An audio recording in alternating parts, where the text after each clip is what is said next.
She was discovered at just 10 years old in a shopping mall in Arkansas. And by the time she was a teenager, Bridget Hall was one of the most recognizable faces in the world. Victoria's Secret campaigns, Sports Illustrated covers, runway shows for the biggest designers.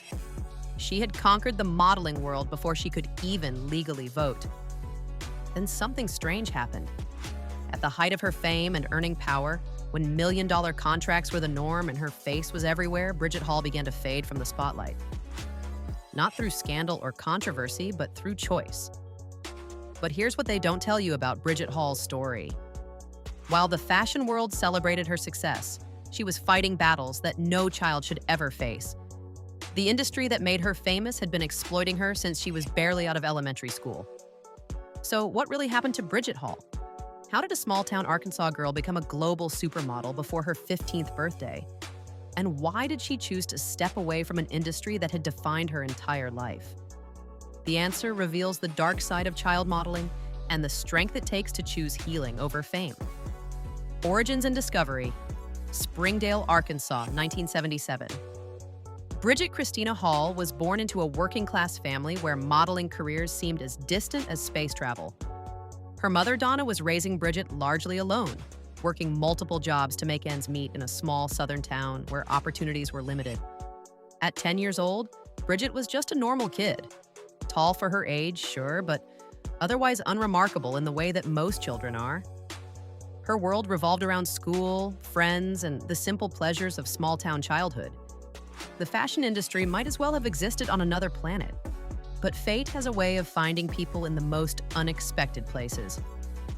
A local shopping mall was hosting a modeling contest, the kind of small-town event that usually amounts to nothing more than a fun afternoon for families. Donna entered Bridget almost as a lark, thinking it might be a confidence boost for her shy daughter. What happened next changed everything. The contest organizers weren't just local talent scouts. They had connections to major modeling agencies. When they saw Bridget, they saw something special. At 10 years old, she had the kind of natural beauty and poise that couldn't be taught or manufactured. Within months, Bridget's life was turned upside down. Elite model management wanted to sign her, but it meant leaving everything familiar behind. For a single mother struggling financially, the opportunity was both a blessing and a terrifying leap into the unknown. The move to Dallas came first, then quickly to New York. At 11 years old, Bridget was living in a world where adults made decisions about her appearance, her schedule, her entire existence. She was still playing with dolls while negotiating with photographers about lighting and poses. Her first major booking came at 12, a campaign for 17 magazine that would establish her as one of the industry's most promising young faces. But the success came with a price that no one fully understood at the time. Bridget was missing school, missing normal childhood experiences, missing the gradual development that helps children become healthy adults. The money was significant, especially for a family that had struggled financially. Bridget wasn't just supporting herself, she was supporting her mother, becoming the primary breadwinner for her household before she was old enough to understand what that responsibility meant. By 14, she was booking major campaigns with household name brands. Photographers praised her professionalism, her ability to take direction, her natural camera presence. What they were really praising was a child who'd learned to suppress her own needs and desires in service of adult expectations. The fashion world called her mature, sophisticated, a natural. But maturity forced on a child isn't growth, it's survival. Supermodel stardom and hidden struggles. By the mid-1990s, Bridget Hall had become everything the modeling industry promised she could be. At barely 18, she was earning more money than most adults would see in a lifetime. Victoria's Secret made her one of their angels, Sports Illustrated featured her in their coveted swimsuit issues, and high fashion designers fought to book her for their campaigns. The Versace shoots with Richard Avedon were legendary in fashion circles. Here was this young woman from Arkansas working with the most prestigious names in the industry, creating images that would define 90s fashion. Calvin Klein campaigns put her face on billboards in Times Square. She'd gone from small-town unknown to global icon in less than a decade. But success in modeling isn't just about pretty pictures and paychecks. By her late teens, Bridget had spent nearly half her life being photographed, critiqued, and evaluated based solely on her physical appearance. Every flaw was scrutinized. Every imperfection was a professional liability. The pressure to maintain her look was relentless. In an industry where a few pounds could end a career, where aging was treated like a disease, Bridget developed the eating disorders that plagued so many models of her generation. The thin obsession of 90s fashion demanded sacrifices that no teenager should have to make. Relationships became complicated when your entire value was based on how you looked. How do you trust someone's feelings when you've been told your entire worth lies in your appearance? How do you form genuine connections when everyone around you has a financial interest in your success? The work itself was exhausting in ways that outsiders never understood. 18-hour photo shoots, constant travel, the pressure to be on at all times. Bridget was living the life that millions of girls dreamed about, but dreams don't account for the reality of being treated like a beautiful object rather than a human being. Her family relationships became strained under the pressure. The money she'd earned had lifted them out of financial hardship, but it had also created dependencies and expectations that weighed heavily on her young shoulders. She wasn't just Bridget anymore.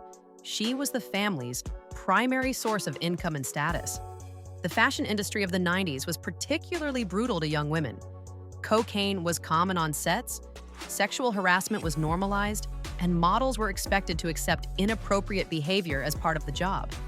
Bridget had been navigating this environment since she was a child, learning to protect herself in situations that would challenge seasoned adults. By her early 20s, Bridget had been working professionally for over a decade. She'd missed prom, college, the normal experiences that help young people figure out who they are beyond their careers. Her entire identity had been built around being beautiful, being successful, being Bridget Hall, the supermodel. The cracks were starting to show. Magazine editors noticed she seemed less enthusiastic during shoots. Agents whispered about her being difficult when she started asking for creative input or pushing back against certain types of projects. In an industry that demanded compliance, questioning anything was seen as problematic. But Bridget was beginning to realize something that would change the trajectory of her life. She'd achieved everything the modeling world told her to want, and she was profoundly unhappy. The success that was supposed to fulfill her had left her feeling empty, disconnected from herself and everyone around her. The girl who'd been discovered at 10 was finally ready to discover who she actually was. The retreat and redefinition. The transition away from supermodel stardom wasn't sudden or dramatic. There was no press conference, no retirement announcement, no scandal that forced her exit. Instead, Bridget began making quiet choices that prioritized her well-being over her career. By the early 2000s, she was turning down bookings that once would have been automatic acceptances. Major campaigns that could have earned her hundreds of thousands were declined if they didn't feel right. Industry insiders started whispering that Bridget was losing her edge, not understanding that she was actually finding herself. The decision to seek treatment for her eating disorders was both private and revolutionary. In an industry that had normalized disordered eating, admitting she needed help was tantamount to admitting weakness. But Bridget had reached a point where survival was more important than success. Recovery meant confronting not just the eating disorder, but the entire system of beliefs that had been constructed around her appearance. For nearly 2 decades, her worth had been determined by how she looked in photographs. Learning to value herself beyond physical beauty required rebuilding her entire sense of self. Marriage in 2003 to financier Bobby Dean gave her something she'd never had: a relationship with someone who'd known her before she was famous, who valued her for reasons that had nothing to do with her modeling career. It was the first genuinely healthy relationship she'd been able to maintain since childhood. Motherhood changed everything. Having children forced Bridget to confront the legacy she wanted to leave and the example she wanted to set. The idea of her own daughters entering the modeling world filled her with protective horror. She understood too well what that industry could do to young girls. The business ventures she attempted, a jewelry line, various entrepreneurial efforts, were met with mixed success. But they represented something more important than profit. They were Bridget's attempts to build an identity beyond modeling, to prove to herself and the world that she had value beyond her appearance. The financial challenges that came with stepping back from high-paying modeling work were real. After years of supporting not just herself but family members, the reduction in income required significant lifestyle adjustments. But Bridget had learned that some prices are too high to pay, regardless of the money involved. Speaking out about the dangers of child modeling became a quiet mission. Not through dramatic tell-all interviews or publicity campaigns, but through careful conversations with parents considering putting their children in the industry. She understood the financial pressures that drove these decisions, but she also understood the costs. The industry that had once celebrated her began to forget her, which was exactly what she wanted. New faces replaced hers on magazine covers. Younger models took the campaigns she might once have booked. For the first time since she was 10 years old, Bridget was invisible to the fashion world. That invisibility was freedom. She could go to the grocery store without being photographed. She could have bad hair days without it becoming tabloid fodder. She could be human in ways that had been impossible during her modeling years. The eating disorder recovery was ongoing, a daily choice to prioritize health over the industry standards that had nearly destroyed her. Some days were harder than others, but each healthy choice was a rebellion against the system that had taught her to hate her own body. By her 30s, Bridget had achieved something more valuable than any magazine cover. She had become a whole person, not just a beautiful image. So what really happened to Bridget Hall? She made the most radical choice possible in an industry built on exploitation. She chose herself over success. The truth is, Bridget's story isn't about a supermodel who gave up fame. It's about a child who was robbed of her childhood and spent decades fighting to reclaim her humanity. The fashion industry that discovered her at 10 years old had never seen her as a little girl who needed protection.